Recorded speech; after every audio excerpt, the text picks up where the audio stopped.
Sława everyone, Sława Bogom, and welcome after a long break. It's been a while, hasn't it?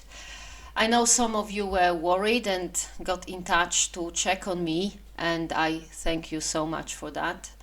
It meant and continues meaning a lot. Thank you so very much. It's been a while. I got tied up with work and personal commitments, and it took much longer than I expected to get back on top of that. But it's under control now, thankfully, and we are back with searching for the Slavic soul. And I truly could not be happier to be here recording the next episode for you. Today, as the title of this episode indicates, I want to talk about wars and conflicts between and among Slavs. This topic is inspired by opinions expressed by many outspoken commentators who, while commenting on the Russian invasion on Ukraine, lamented the war between Slavs and called out to, live peacefully, like apparently, or rather allegedly, our ancestors lived. As you can imagine, reading such lamentations and appeals, I was scratching my head, wondering when did our Slavic ancestors lived peacefully and trying to figure out how can anyone think that Putin's invasion on Ukraine can be resolved by following the example given by our ancestors.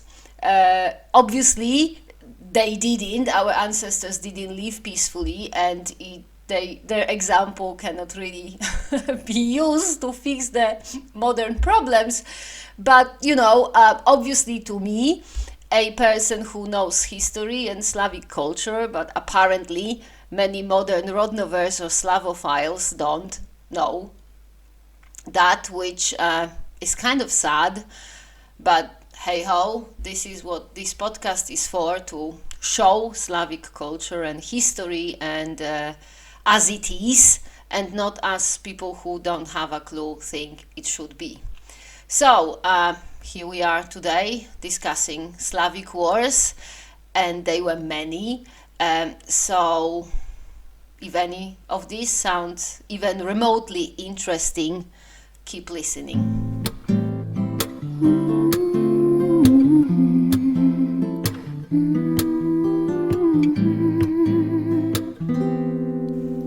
So, the wars of Slavs. As I mentioned, I don't know how many times, the original pre-Christian and early medieval Slavs were tough people. They were hardy, stubborn, and as the Byzantine Emperor Maurice wrote in his Strategikon, I'm not sure how you pronounce it, they absolutely refused to be enslaved or governed.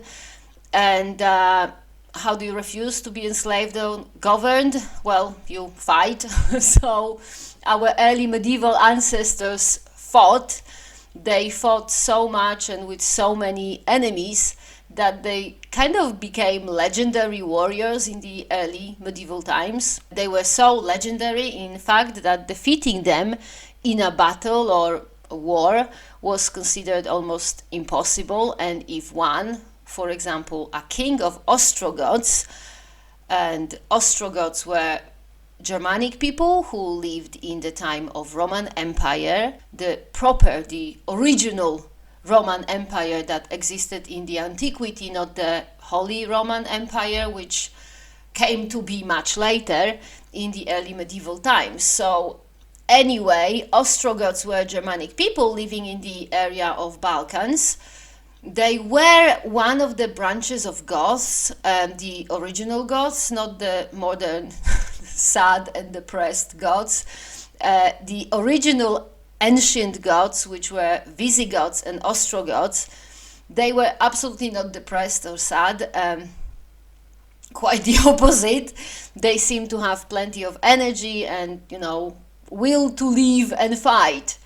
So they lived in the area of Balkans, but not only there. One of the kings of Ostrogoths, his name was Ermanaric, built a whole empire reaching as far as the land of modern Ukraine or perhaps even Poland. By the way, Ermanaric was such a legend that he actually inspired a character in the Norse poetic Eddas, and he was also mentioned by name in the Old English epic poem Beowulf. I hope I pronounce it properly. Still, I hope you know of which epic poem I am talking about. And I really need to get back to the Ostrogoths, don't I? So, Ostrogoths were Germanic people living in the time of the First Roman Empire. They had a king called Ermanaric, who in turn had a brother, and this brother had a grandson, and this grandson was almost as legendary as his grandfather once removed, I suppose. So as the brother of his grandfather, but not quite, because he did not build the empire as the Ermanaric. Still, the grandson of the famous grandfather liked to fight and conquered too. So he thought he will go fighting with the Slavs, who in these times, we are talking the end of the 4th century here, the 4th century of the Common Era, obviously. So, in the 4th century of the Common Era, Slavs living in the area of the lower Danube River were called Antes. And in these times, Slavic tribes of Antes were friendly with the Huns, the very same Huns who at some point were ruled by Attila the Hun, who, I'm sure invaded Europe and triggered the Great Migration and contributed to the fall of the Roman Empire. Well, truth to be told, the fact that Slavs were friends with Huns is completely irrelevant. So, still, I think it's a very cool fact, so I'm mentioning it here because I can. But back to what I wanted to say originally, which is that the grandson of Ermanaric was called Vitimir, and he had a nickname, Vitinar, which means the slayer of, or the killer of Antes, so Slavs. So, what I wanted to say here, and only after only a few digressions finally managed to say, is that Slavs were such legendary warriors that if someone actually managed to win a battle with them, which Vitimir Vitinar did, it was considered such an amazing feat that it was used as a second name, a honorable title, so to speak. And such title of the Slayer of Slavs was actually sought after and, respect inducing for hundreds of years, really. For example, there was this crazy guy who was called Ferdulf of Friuli, who, as Paul the Deacon wrote, he desired the glory of victory over the Slavs. And in order to achieve that, he figured he will hire some Slavs to invade his country, and then, he will just chase them off, which is the best proof how insane this guy was, because Slavs, of course, after they were paid, they happily obliged to invade Friuli, but then they kind of didn't really feel like losing a battle. So when Ferdulf started attacking them, they literally obliterated his whole army. The cavalry, the infantry, the commanders, it was all just decimated. There was not a warrior standing after Slavs were finished with them. Yeah, our early medieval ancestors were fierce warriors. They really seemed to enjoy going out there to kill some people and, lay carnage in their way. In Maurice Strategicon, I don't really know how to say it. They were presented in Maurice Strategicon, they were presented as fierce by disorganized warriors. But this point of view, I think it's very biased, because the Byzantine Empire liked order and hierarchy and their chain of command. I mean, It was like super organized and strict culture, while Slavs were more, loose and relaxed, and I can't really say chilled out, but, going with the flow, so to speak. So it could easily look chaotic and disorganized from a perspective of like a stiff, orderly, and always proper Byzantine Emperor Maurice. But if you look at the actual wars or battles where Slavs were fighting, there's simply no way they were disorganized and chaotic. Firstly, they were very popular mercenaries throughout all the early medieval period. Pretty much if one wanted to go for a war in early medieval times in Europe, like getting some Slavs was like the standard operating procedure. I mean, Huns were doing it, Byzantium were doing it, Holy Roman Empire was doing it too. Flavius Belisarius himself, the one that has books and operas wrote about him, and the one that inspired the character in Warhammer 40k, the Belisarius himself was hiring squads of Slavs. Procopius of Caesarea recorded that a Byzantine commander called Tullianus straight out requested a squad of Antes, so Slavs, to defend a narrow passage to Lucania from the invasion of Ostrogoths. And Tullianus requested Antes because he was certain that only Slavic Antes were capable to fight in the difficult terrain of the passage to Lucania. And, he was pretty bang on. The 300 of Slavic warriors who fought on foot, they decimated the cavalry and infantry of Ostrogoths and defended the passage.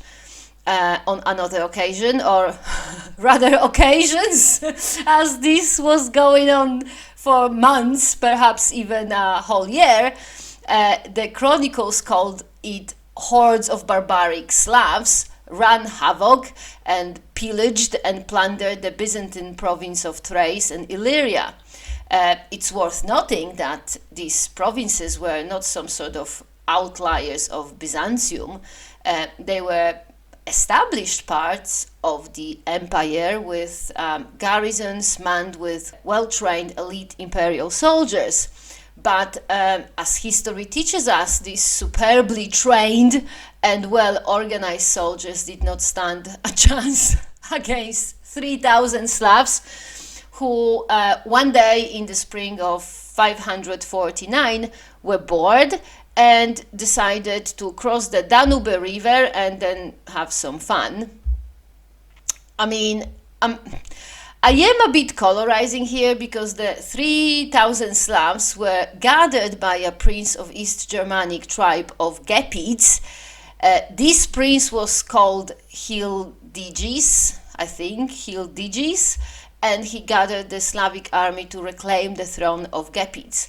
I'm not going to get into the story too much because I'm really determined to stay on the topic.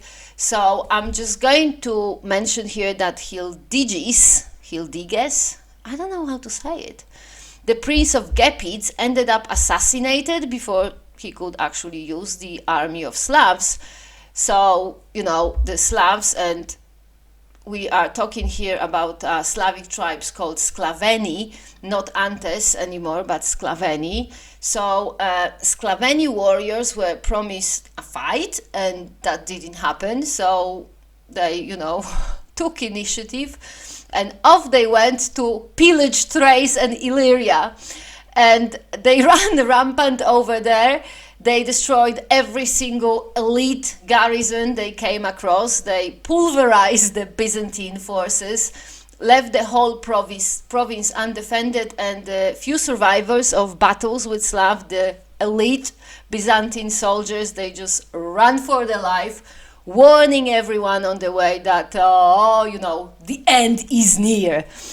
So the chronicles even mentioned that Slavic forces were outnumbered by the Byzantine troops, yet Slavs just kept winning. In one place in Thrace, in a stronghold called Tsurulon, I hope I say it right. It's Tdzurulon,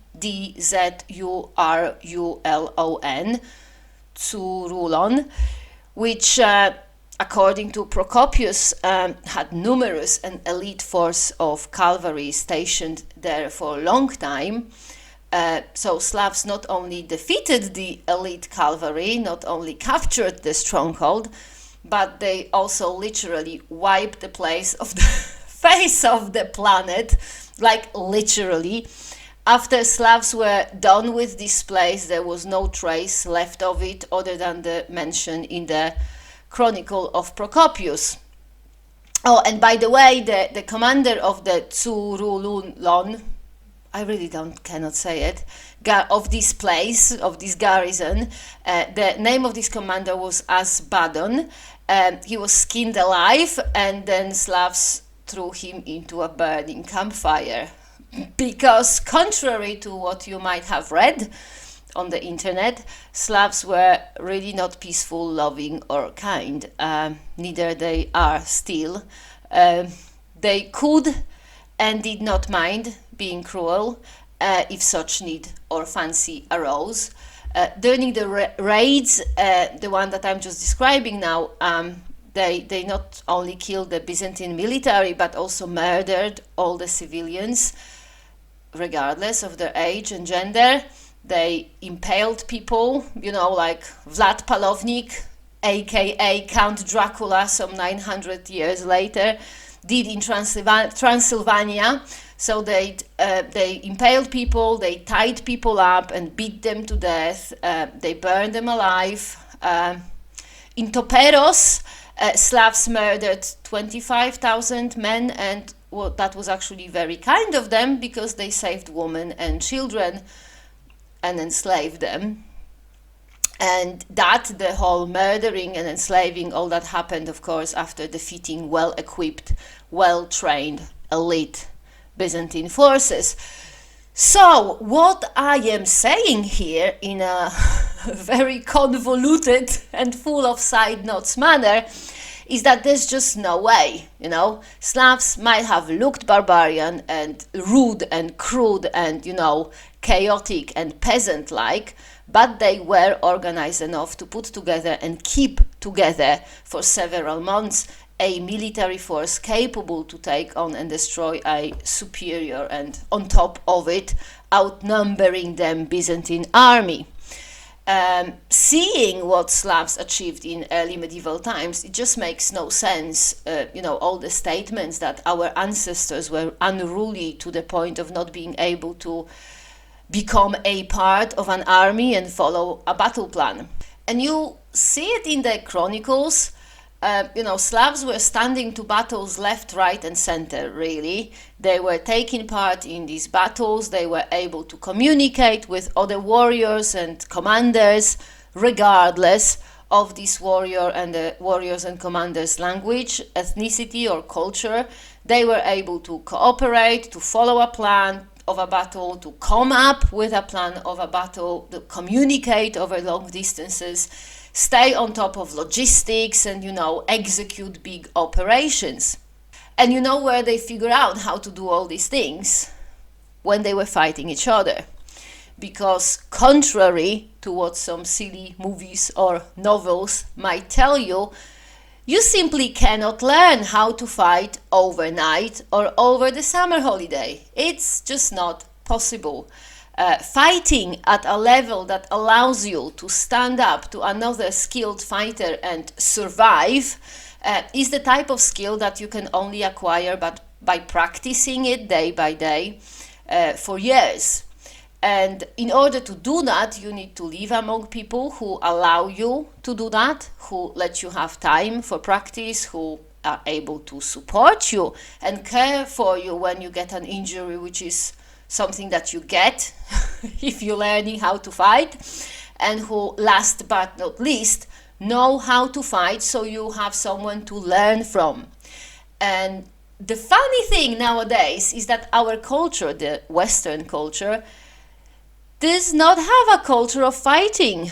And I don't even talk here about a physical combat fighting. I mean here fighting against difficulties and fighting for who you are.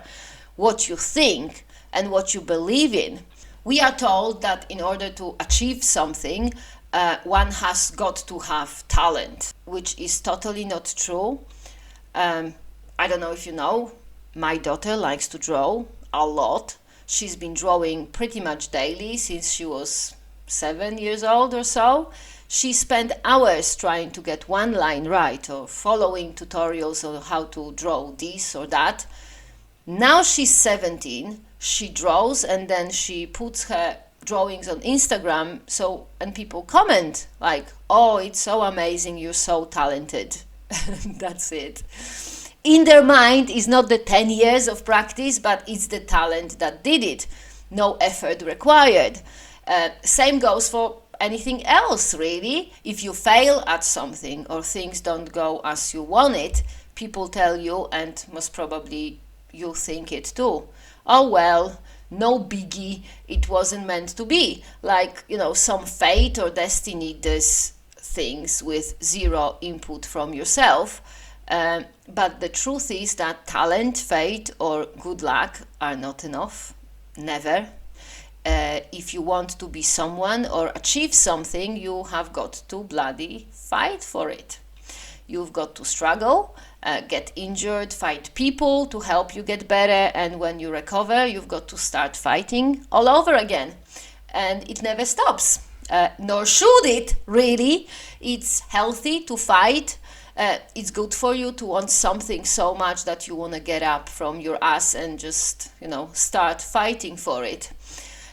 But in our Western culture, we cherish the stoicism or the approach of the East, the philosophies and life attitudes where the goal is to just stop wanting things, to, accept and let go and withdraw from the world and cease existing. And I'm not saying that Buddhism or Stoicism are wrong or something. I mean, it's great to be a Buddhist monk, or I don't know, Marcus Aurelius, the emperor of Rome and the founder of Stoicism. It's great to be this person that is looked after and cared for and worshipped by others to the point where this person does not have to fight. It's awesome. And it would be great if we all could be such people, but we are not. And our ancestors most certainly were not. If anything, majority of our ancestors were the people who did the providing and the looking after. Maybe not for the Buddhist monk or the emperor of Rome, but for someone else who considered himself or herself superior and who expected to be provided for. And if you are exploited like that, if you are expected to provide for the, enlightened, you can only do two things. You can give up, roll over and do as you're told, or you can fight. And the majority of Slavs in the history of Slavs just fought. They fought, they struggled, they practiced, and they kept getting better at fighting. Because this is who they were. The whole Slavic culture is the total opposite of the give up and let go trend of our modern Western attitudes. Slavic cultures is all about going out there and getting what you want and fighting for it. It's all about active, practiced and honed skills of interactions with humans, with the supernatural forces and the whole world. It's all about being active, not passive.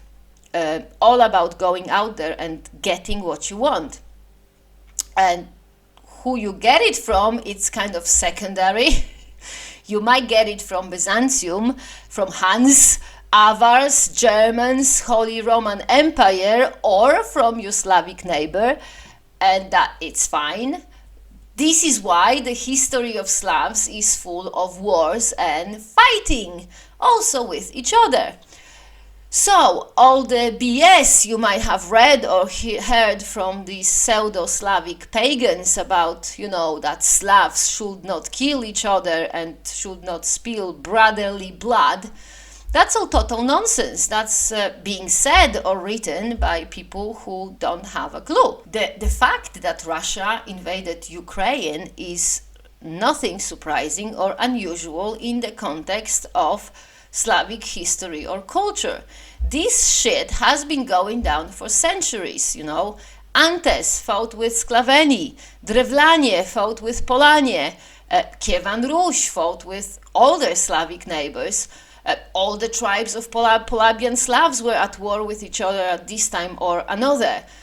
In the whole history of pre-Christian pagan Slavs, only a handful of times Slavs successfully managed to unite above the level of a tribe and build a state-like political organization.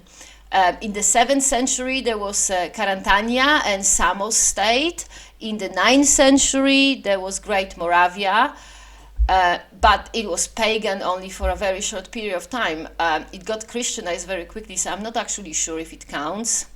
And of course, there was the Kievan Rus, which for the first 100 years was pagan, but then at the end of the 10th century, it got Christianized. And that's it. No, wait. There was also the Veleti Confederation, which existed in the 10th and 11th century. It was a loose confederation of a dozen or so of Polabian Slavic tribes. I'm not sure if Veleti Confederation qualifies as a state, though, because the tribes making up the confederation, they fought with each other most of the time and united only when really, really, absolutely necessary. To give you an example, in 1056, the united forces of the Veleti Confederation managed to stop the invading German army in the battle at Przecława, which was a great success of the Slavs, but unfortunately nothing really came out of it, as very shortly after the victorious battle, the Slavic tribes of the Confederation started to argue and fight again, and by the next year the Confederation effectively ceased to exist. So we, the Slavs, we were always fighting each other and spilling each other's blood. And the fact that we are all members of one ethno-linguistic and cultural group is actually the very thing that makes us fight. It's in our culture, it's in our blood, and the only person who could think otherwise is some sort of self-righteous half-brain who thinks that having a keyboard and internet connection gives them right to tell others how to live. It's like our old friend colonialism all over again. When the Europeans were traveling to the primitive countries to help them to become civilized and cultured.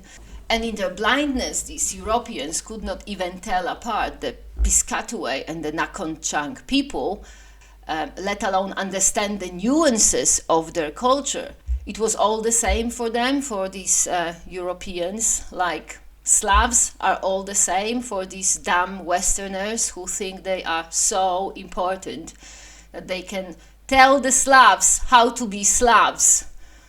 It's just stupid people. But anyway, back to spilling brotherly blood. Yes, our ancestors did it a lot. Most of the time they did it willingly, but sometimes they were made to do it. Such situation happened in August of 955 on Lechfeld Plains. Those of you who are familiar with history know that this was one of the biggest and most important battles in the early medieval Europe.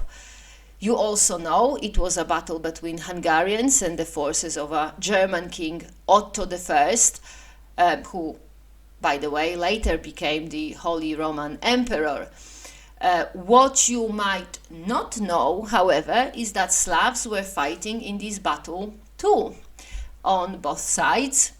The Slavs on the Hungarian side were Slavic tribes who centuries before settled in the Pannonian Basin.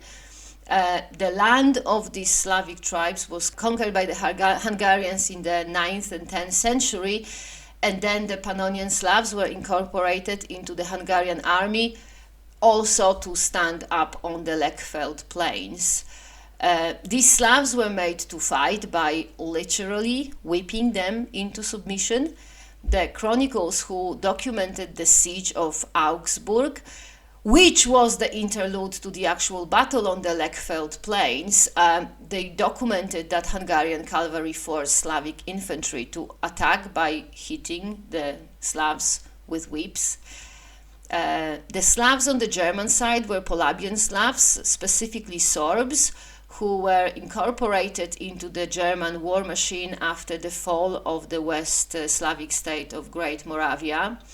The incorporation happened by the way of introduction of feudalism, and particularly the fief system, where the conquered land was given to a vassal or a liege lord in exchange for paying regular tributes to the overlord, and showing up with the military forces when called upon was part of this tribute. So basically what Otto I did before going up against the Hungarians was to call on his liege lords to send over a certain number of forces to be utilized in the war. So basically the Slavs that were fighting on the side of the Germans were presented with a choice. You either get your weapons and go on a war, or we will come on the land that you're living on, which, by the way, is not yours, even though your tribe has been living there for centuries. This land that you live on is not yours, but it belongs to Otto I, because Otto I says so. So, if you don't go fighting for Otto, we will come to the land that is not yours anymore, and we will get rid of you and your family from this land. And that was actually legal back then. Well, that was legal until the 15th or 16th century, mostly because in the 14th century, Black Plague killed so many people that by the 15th century there wasn't enough people in Europe for the liege lord to exploit. But that is a different story, so let me just tell you this. Nowadays, we take so many things for granted, is not even funny.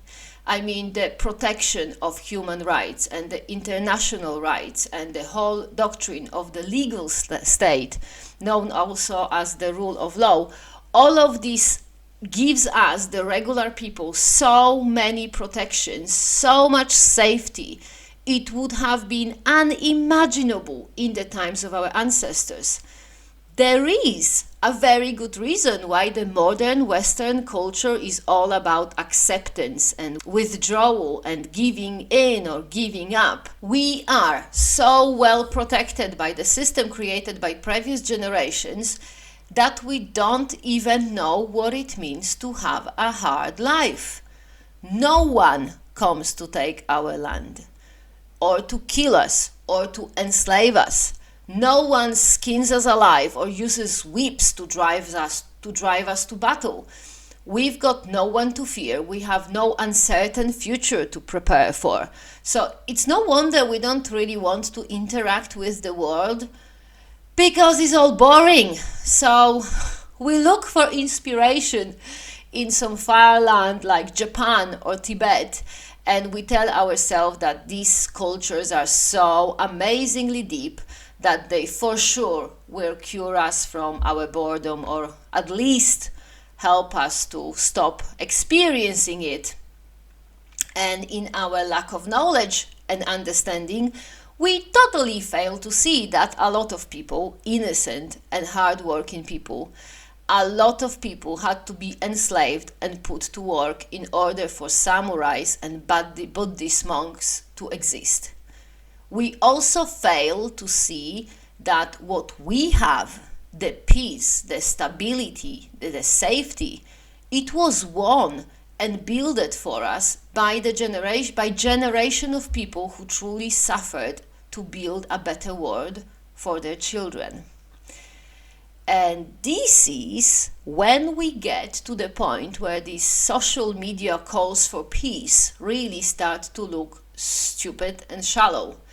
All these, why can't we just stop fighting tweets and no more wars slogans put on Facebook or Instagram in the context of Russian invasion on Ukraine. I mean, these questions and slogans, they completely miss the point, because you know what's going to happen when we stop fighting? Russia will come and take what it wants. Russia is what happens when we stop fighting, because people are not nice and lovely by nature. People are greedy and power hungry, and they want the nicest possible life with as little effort as only possible. And the easiest way to get such life is to get other people to work for you. And in order to stop others exploiting you and enslaving you, you have got to fight. The good things, the truly valuable things like safety, security, freedom, and stable future, these things are not easy to get.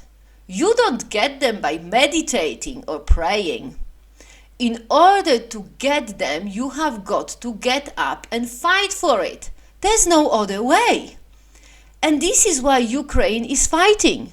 And this is why it will not stop fighting. Because that's the only way to survive. And this is why Poland is helping Ukraine so much. Because we understand. We've been in Ukraine position before.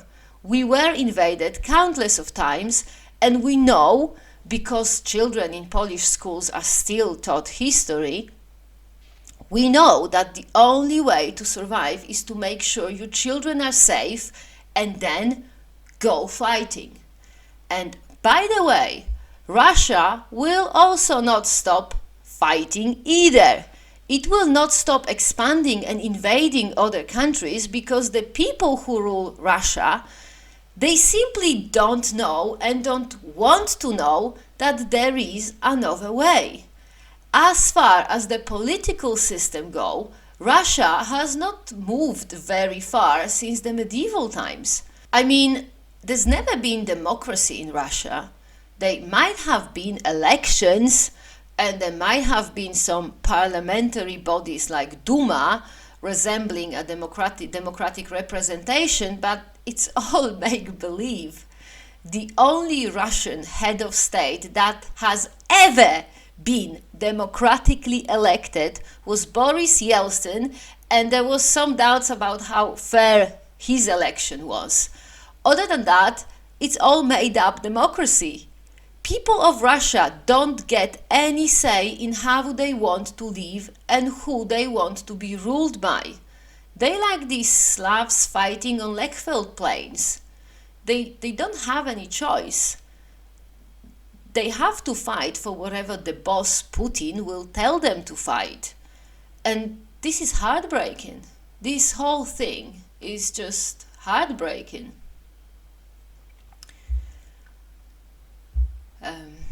You know how there are these memes on social media that, the best things are free?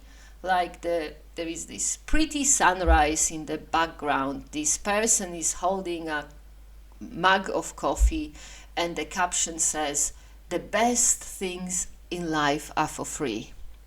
Well, that is such a BS, it makes my teeth hurt, Why this person is able to enjoy the sunset? Because no one killed them. Because they were born and lived through childhood, because they were vaccinated and they had access to high standard medical care. And you know why all of this could happen? Because our grand and grandparents fought for the peace we are enjoying now. I'm sure all of you saw captions from the Ukrainian hospitals. This is how healthcare looks during wartime. During wartime, there is so much smoke in the air, you cannot really see a sunrise. And even if you can see it, you cannot enjoy it with a mug of coffee because you've got to sit in a shelter trying not to be killed. The best things in your life have to be fought for. They are too valuable to be free. It might seem to you like they are for free, but rest assured, they are not. Someone had won these things for you. Someone had paid for it with their life. Have at least some respect and stop pretending it's all the doing of your bloody meditation classes. And that is all I've got to say for today. As always, I managed to call a few people stupid, and I'm not even sorry, to be honest. Let's just remember who we are and where we come from. And let's remember who other people are and where they come from. And if you don't know shit about other people, their culture and their history, just stop having an opinion about them, because you're only going to say stupid things and nothing good will come out of it. As always, if you have any comments, feedback, or anything else to say really about any of the above, get in touch via Vitya's Facebook, Instagram, YouTube channel, website, or via email. We always appreciate anything you've got to say to us. I hope to see you again soon, and until then, take care of yourself, keep fighting, and keep standing up for yourself and for others. And Sława! Sława Ukraini!